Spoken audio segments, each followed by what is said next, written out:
How ordinary everything felt when it started. I was driving home late, a little after midnight, taking the back roads like I always did. It shaved about 10 minutes off my commute. At that hour, there was almost no traffic, just long stretches of dark asphalt, tree lines on both sides. I remember checking my mirrors out of habit when I merged onto the 2-lane highway. That's when I saw the headlights behind me, far enough back to be nothing unusual. One car, white headlights, steady, not tailgating. I didn't think twice about it. For the first 15 minutes, everything felt normal. The road curved gently through farmland, my radio playing low so I wouldn't fall asleep. The car behind me stayed behind me, same distance, same speed. Eventually, I slowed a little, half expecting them to pass. They didn't. I sped up instead. 5 miles over, then 10. Still there. The headlights never grew closer, never fell back, just fixed. I told myself they were probably tired like me. Maybe they didn't want to risk passing on a dark road. That made sense. At least it did at the time.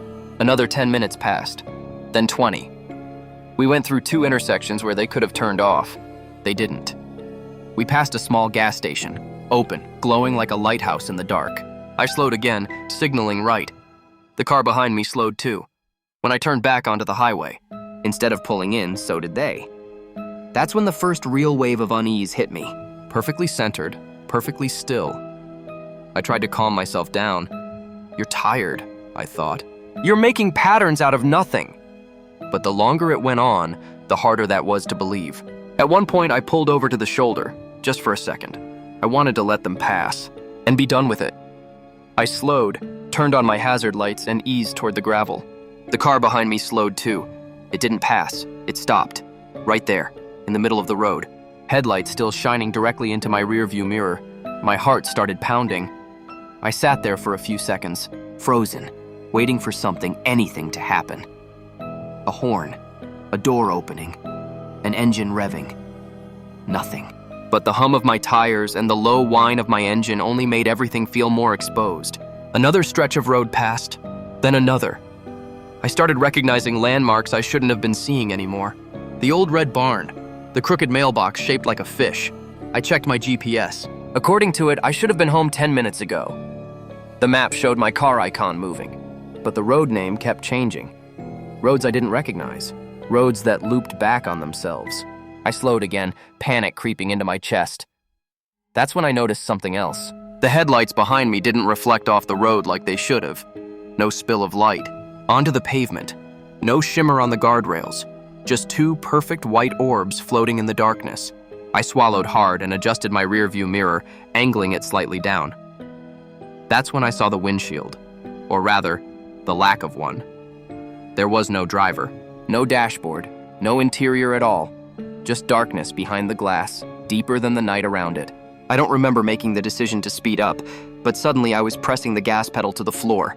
The engine whined in protest as the speedometer climbed. The headlights stayed with me. Not closer, not farther, just there.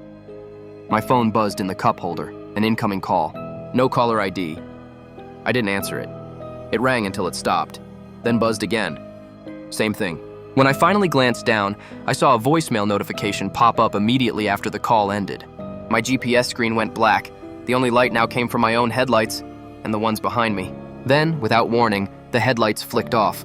For the first time in over an hour, the road behind me was completely dark. I let out a shaky breath I hadn't realized I was holding. My shoulders sagged. I even laughed, just a little, the sound brittle and nervous. That's when I noticed the red lights.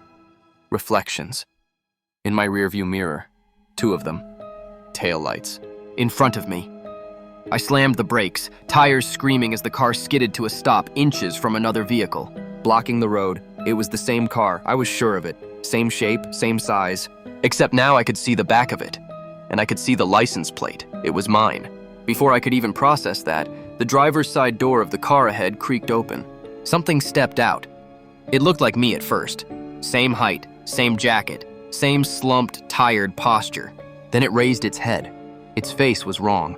Features slightly off, like someone trying to remember me. From a bad description. Eyes too dark. Smile too wide. It lifted one hand and knocked on my windshield. Once, twice, 3 times. I screamed and threw the car into reverse, slamming the gas without looking. The world blurred. lights streaking past as I backed down the road, heart hammering so hard it hurt. The last thing I saw before my car spun into the ditch was the thing standing there calmly, watching me, my own face stretched across something that had never been human. I woke up in the hospital. No signs of another vehicle.